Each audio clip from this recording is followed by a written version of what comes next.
everyone! Welcome back to Slide Ranch! I'm Kendra Carrot, and today we're gonna make some bread.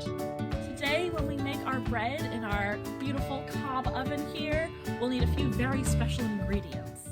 Wheat, which has 3 parts to every wheat berry that are the endosperm, germ, and bran. White flour has the germ and bran removed, whereas whole wheat flour has all 3 parts. Whole wheat flour is a lot more nutritious than white flour, so we'll be using whole wheat for today's baking activities.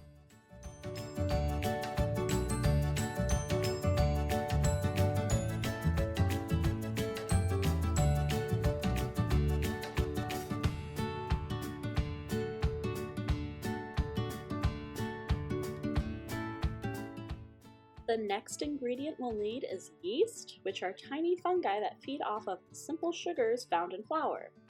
Yeast can be found everywhere, in your hair, skin, on the ground, in the air. The yeast that we'll be using today is called dry active yeast, which means that the living yeast is suspended in leftover cells from dead yeast. The yeast will be woken up when we give it a bath with warm water to dissolve the cells, and then we'll feed the yeast by giving it sugar or honey. This process is called proofing. The bubbles that are created are formed when the yeast converts sugar into carbon dioxide and ethanol, which are trapped in the cell residue. In bread, the ethanol is baked off in the oven and the carbon dioxide is trapped in the gluten molecules of the dough, allowing the bread to rise. You can think of the yeast eating all that sugar and then farting.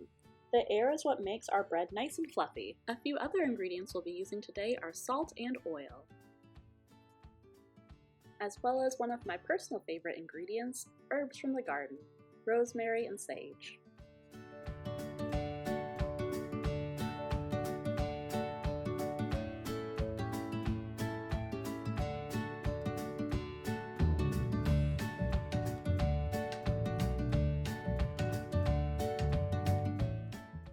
Once we've mixed all these gorgeous ingredients together, we can start kneading the dough, which helps produce long, interlaced gluten chains.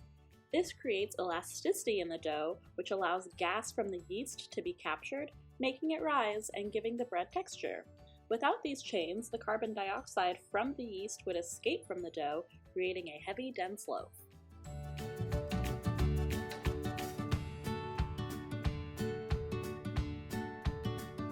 Now that we have our lovely loaf here, we're gonna bake it off for 30 minutes and then check it for doneness and then enjoy.